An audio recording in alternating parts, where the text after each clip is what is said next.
उसको लगा कि ये गलत काम हंस ने किया होगा, उस व्यक्ति ने बंदूक ले उसको मार दिया। तो देखो हंस ने अच्छा काम किया था तो भी उसको मारा गया, क्यों? उसकी संगत गलत के साथ थी। तो कहने का मतलब आज का युवा जो बिगड़ रहा है, आज इंटरनेट, ईमेल या ऐसी कोई गलत आदतें, गलत व्यसन, नशा, अगर ऐसे बच्चों के साथ दोस्ती करेंगे तो एक दिन आएगा जैसे वो हंस को मारा गया, इसी तरह आज हमें भी मारे जाएंगे, अर्थात हमारा जीवन बर्बाद हो सकता है। इसीलिए आज के युवकों को गलत संगत से बचने की बड़ी आवश्यकता है। इसीलिए कहा भी जाता है, हे भगवान, हम अपने दुश्मनों से निपट लेंगे लेकिन आप मुझे अपने दोस्तों से बचाओ, क्योंकि आज की दोस्ती ही बच्चों को खराब करते हैं। तो इसलिए इन बच्चों को जागृति लाया जाए तो संगत अच्छा, जैसा करोगे संग वैसा चढ़ेगा रंग, जैसा पियोगे पानी वैसी बनती वाणी। इसीलिए संगत के कारण आज युवा पीढ़ी बिगड़ रहे। दूसरा कारण है क्यों बिगड़ते बच्चे, क्योंकि सिनेमा और टीवी। सीन मतलब यसायन, सीन मतलब पाप और माँ मतलब मदर, पाप की माँ कौन है? सिनेमा। इसीलिए आज के बच्चों को इन सिनेमा टीवी से बचाने की बहुत जरूरत है। आज तो सिनेमा टीवी भले थिएटर में ना जाए, लेकिन आज टीवी में ऐसी ऐसी बातें आती है, टीवी है, इंटरनेट है, इतना ही नहीं मोबाइल में भी ऐसे ऐसे फोटो डालकर रखते हैं, ऐसे ऐसे वो पिक्चर रखते हैं।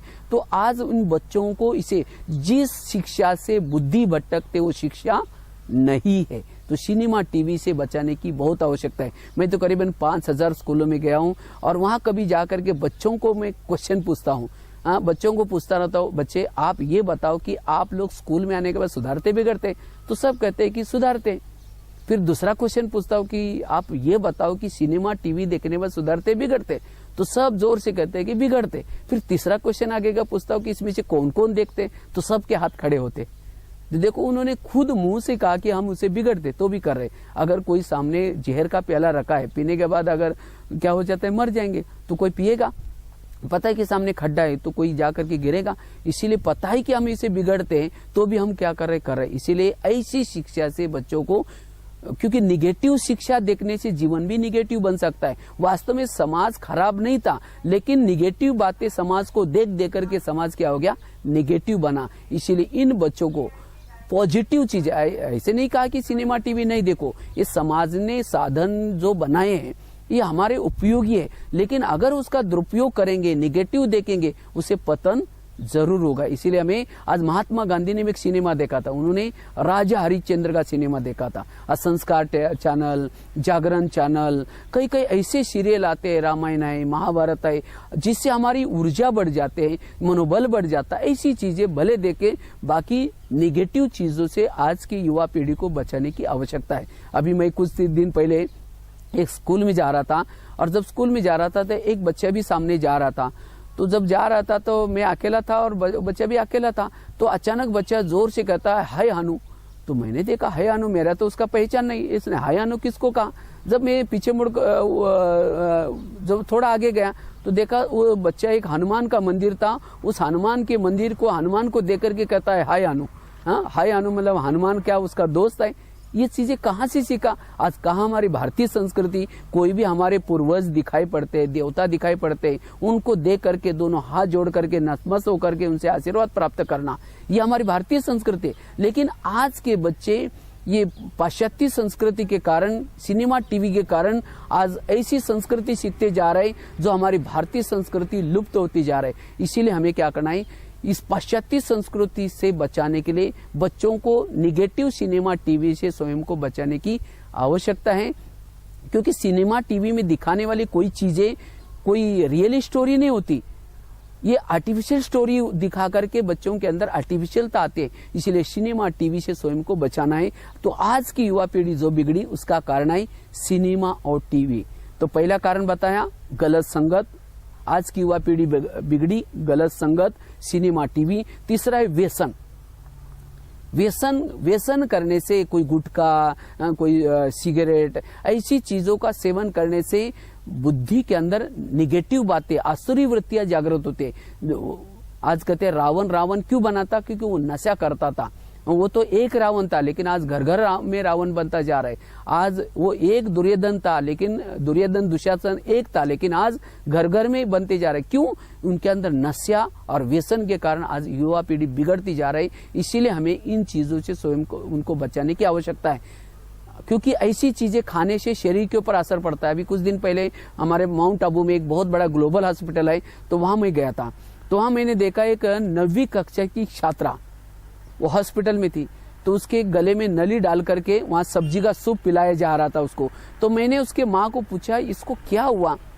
कहते कि उसने गुटखा खाया जिसके कारण उसको मुंह का कैंसर हुआ है, और कहा कि इसका मुंह भी नहीं खुलता, क्योंकि गुटखा खाने से चबाने से उसका मुंह एक उंगली जाता उतना भी मुंह नहीं खुलता, और उसके कारण तो देखो उस बच्ची ने गलत संगत में जाकर के सिनेमा टीवी देख करके वो गुटखा खाने की आदत डाल दी, लेकिन अपने जीवन को बर्बाद किया। इसीलिए ऐसी चीजों से बचना है। आज गुटखे के नाम में कितनी बुराई है। अगर कोई खाता उसको फील नहीं करना, लेकिन उसको छोड़ देना। देखो गुटखे के 3 शब्द ब्लैक बोर्ड पर लिखो, गुटखा, और उसमें से ट शब्द मिटा दो और बाकी 2 शब्द जोर से पढ़ो, क्या आता है? हा? कितना गलत अर्थ आता है। हा? गुटके में से अगर ट शब्द निकाला जाए तो कितना गलत शब्द आएगा। इसीलिए हमें, क्योंकि भगवान ने कोई भी चीजें बनाई वो अच्छी है या बुरी है उसके नाम में ही बताया। जैसे कहा ना सिनेमा टीवी, सिन मतलब पाप, माँ मतलब मदर, गुटखा जैसे जैसा खाओगे अन्न वैसा बनता है मन। इसीलिए होटल पर बाहर बोर्ड ही लिखा है होटल, हो सके तो यहाँ से टल, क्योंकि ऐसा वैसा भोजन खाने से अंदर के अंदर असुरी वृत्ति जागृत होते। तो इसी तरह हमें स्वयं को क्या करना है? व्यसन नशे से बचाना है। और चौथी चीज है आज के बच्चे क्यों बिगड़े, जैसे एक तो बताया कुसंग, सिनेमा, व्यसन, और चौथा है फैशन। क्योंकि आज हम फैशन क्यों करते हैं? क्योंकि अच्छे दिखने के लिए। वास्तव में एक होता है इनर पर्सनालिटी, दूसरी होती है आउटर पर्सनालिटी। आज के बच्चे अच्छे किसको समझते हैं? बाह्य श्रृंगार करना इसको समझते अच्छे, लेकिन नहीं। आज समझो कोई क्लास में काली सी लड़की है, लेकिन वो समय पर आते हैं, यूनिफॉर्म पहन के आते हैं, कभी लड़ती नहीं, झगड़ती नहीं, तो सब उसको क्या कहेंगे? ये बहुत अच्छे है। तो इसीलिए अगर हमें अच्छा बनना है तो इनर पर्सनालिटी को बढ़ाना है। इसीलिए फैशन से स्वयं को बचाना है। फैशन करो, लेकिन सद्गुणों की फैशन करो। तो आज मधुर मुस्कान की लाली लगा दो, सदा ही क्या करो? उमंग उत्साह के पायल पहनो, दृढ़ता के कंगन पहनो, भाईचारा की बिंदी लगा दो। तो ये शरीर का श्रृंगार हमें पतन की तरफ लेके जाता है। तो इसीलिए वर्तमान समय समाज बड़ा खराब है। इस समाज में अगर हमें रहना है, सिंपल लिविंग, हाई थिंकिंग, विचारों से मान बनो, न कि आंतरिक बाह्य श्रृंगार से।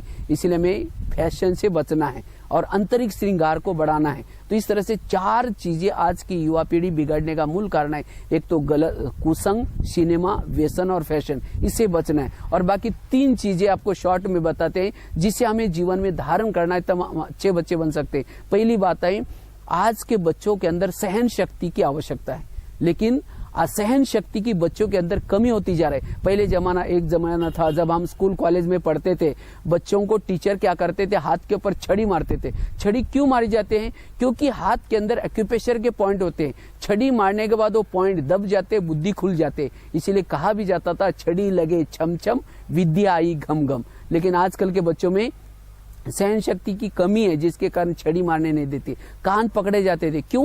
कान के अंदर भी एक्यूप्रेशर के पॉइंट होते हैं, वो खींचने के कारण बुद्धि खुल जाते हैं। इसीलिए, लेकिन आजकल के बच्चों में सहन शक्ति की कमी है। आज सहन शक्ति की कमी यही समाज के समस्या का मूल कारण है। आज झगड़े होते हैं। झगड़े क्यों होते हैं? टाली कभी एक हाथ से नहीं बजती, टाली के लिए 2 हाथ चाहिए। इसी तरह अगर एक झगड़ा कर रहा है, दूसरा चुप बैठे, शांत रहे, सहन करे, तो झगड़ा नहीं हो सकता। इसीलिए हम अपने जीवन में सहन शक्ति की बड़ी आवश्यकता है। लेकिन आज हमें सहन क्यों नहीं होता? कोई गाली देता है तो सहन नहीं होता। तो गाली अच्छी होती है, बुरी होती है? अगर कोई गटर की चीज निकाल करके दे रहा है, हम लेंगे? नहीं लेंगे। तो एक बहुत सुंदर एक शॉर्ट में आपको एक कहानी बताते हैं। कहते एक बार महात्मा गांधी समुद्र जहाज से यात्रा कर रहे थे। तो यात्रा करते करते एक अंग्रेज भी बैठा था। तो उस अंग्रेज ने देखा महात्मा गांधी ध्यान में मगन होकर के बैठे। तो उन्होंने क्या किया, एक 15-20 पन्ने लिए और बहुत सारी बातें 15-20 पन्ने पर लिख दिया, और लास्ट में उसको पिन लगा करके महात्मा गांधी को पढ़ने के लिए दिया।